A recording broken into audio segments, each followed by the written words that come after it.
प्रिय दोस्तों, आज हम ज़मीनी विवाद में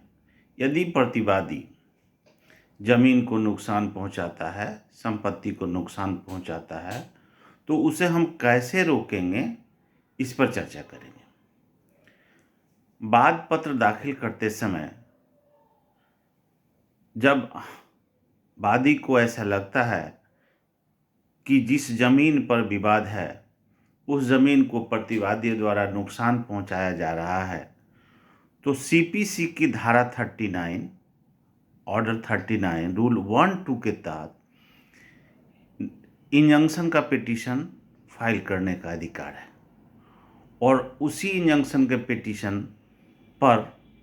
बहस करने के बाद स्टेटस को लगाकर उस प्रतिवादी को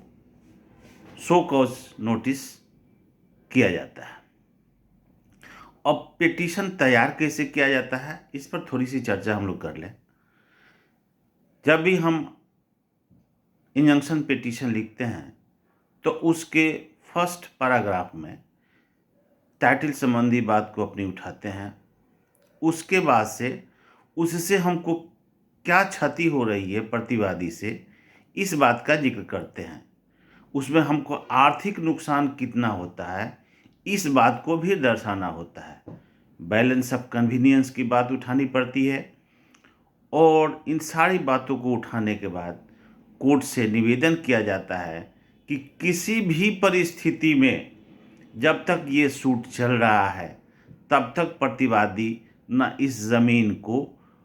न उस प्रॉपर्टी को इनकवर करे, ऋणग्रस्त करे और न किसी से बेचे, न खरीदे, न फिजिकल फीचर को चेंज करे। इस बात को कोर्ट के सामने जब हम रखते हैं और कोर्ट संतुष्ट होता है कि हाँ साहब, इस वादी द्वारा दिए गए तर्क के आधार पर प्रतिवादी द्वारा उस प्रॉपर्टी को नुकसान पहुंचाया जा सकता है, तो उस पर तत्काल रोक लगाने हेतु स्टेटस को की प्रक्रिया शुरू करती है और दोनों पक्षों को सुनने के बाद हमेशा के लिए निषेधाज्ञा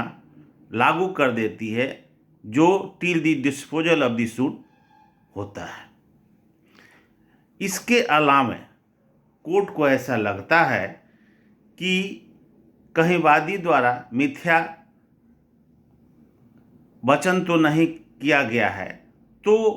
कोर्ट को पावर है कि अपने रिश्तेदार को भेजकर वस्तु स्थिति का पता लगावे और पता लगाने के बाद उस पर अपने विचार से इंजंक्शन लगा सकता है। अब थोड़ा सा हम लोग जिक्र करेंगे कि किस किस परिस्थिति में कोर्ट द्वारा वाद को ग्रहण किया जाता है और किस किस परिस्थिति में कोर्ट द्वारा वाद को रिजेक्ट कर दिया जाता है। तो इसमें सबसे बड़ी बात है कि जब वादी द्वारा अपने वाद पत्र में सभी बातों को लिखते हुए कॉज ऑफ एक्शन, जुरिस्डिक्शन और कोर्ट फीस की बात उठाते हुए जब अपने प्लेंट को सत्यापित करता है और अंततः एफिडेविट करने के बाद कोर्ट में दायर करता है, तो कोर्ट उन सभी दलीलों को बेस ऑफ सूट के आधार पर सुनती है और सुनने के बाद कोर्ट को ऐसा लगता है कि वादी ने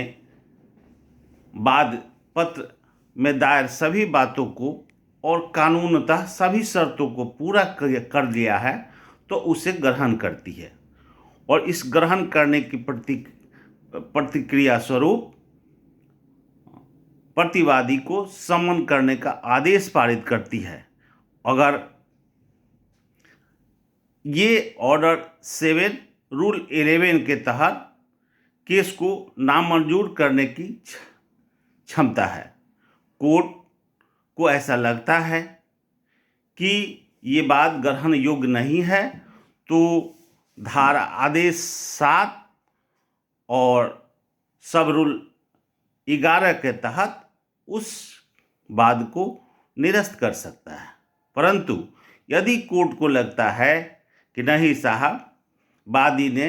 वाद के सभी शर्तों को पूरा किया है और ऐसा उसे प्रतीत होता है कोर्ट को